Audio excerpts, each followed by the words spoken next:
උසස් තැන් තිබෙන නිසා ඔබට ඒක වැටහෙනවද? ඒක තේරුම තමයි ඔබගේ සාර්ථකත්වයේ තියෙන්නේ. ඔබ හොයන දේවල් වල නෙමෙයි. ඒක තියෙන්නේ උසස් තැන්නේ. උසස් තැනක් ගැන කතා කරනවා. යම් ස්ථානයක් ගැන කතා කරනවා. මෙන්න මේ යම් ඒ ස්ථානයේ තිබෙන දේ හොයාගන්නලු ඔබට සාර්ථක වෙන්න ඕනේ නා. අපි මේ ගැන තමයි සාකච්ඡා කරන්නට ඕනේ. අපි මේ ගැන තමයි හොයලා බලන්නට ඕනේ. මොකද්ද මේ ස්ථානය? මොකද්ද මේ තිබෙනා මේ කතා කරන ඉහළ ස්ථානය? මේ මොකද්ද මේ උච්ච ස්ථානය? බලන්න. බුදුරජාණන්සේගේ වචනයට අහුම්කම් දෙමින් සිටිනවා. එහි ක්‍රිස්තුස් වහන්සේ දෙවියන් වහන්සේගේ දකුණු පැත්තේ වැඩ හිඳිනසේක. එහි ක්‍රිස්තුස් වහන්සේ දෙවියන් වහන්සේගේ දකුණු පැත්තේ වැඩ හිඳිනසේක. මොකද්ද මේ උසස් ස්ථානය? මොකද්ද මේ ඔබට කතා කරන්නව ඒ ඉහළ ස්ථානය? මොකද්ද මේ ඉහළ රඳවා තිබෙනව ස්ථානය ගැන?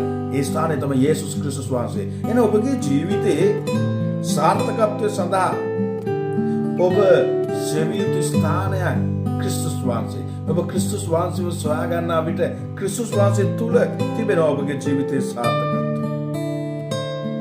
මෙන්න මේ ජීවිතයේ සාර්ථකත්වය ගැන නිවැරදිව හරියටම ඔබට වචනෙන් කියනවා නම් ටක්කෙටම පැහැදිලි කිරීම නැත්නම් ඒ අභිරහස සංගවා තිබෙන්නේ ක්‍රිස්තුස් වහන්සේ තුල.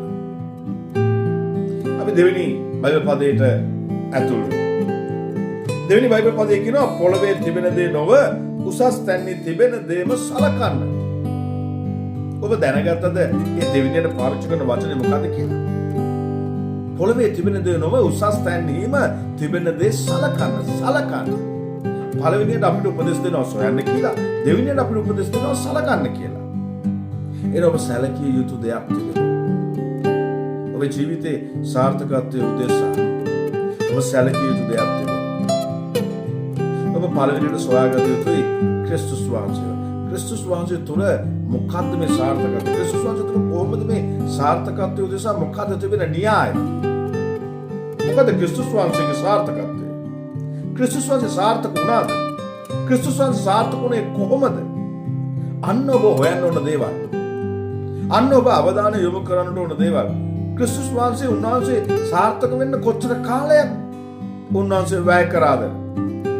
උන්වහන්සේ සාර්ථකයි කියලා කොහොමද දැනගන්නේ? මොකද සාර්ථකත්වයේ මරින මිනුම් දාන්න. එහෙනම් ඔබ සොයන්නට ඕන දේවල් ගැන ඔබට අවබෝධයක් තිබෙනවා.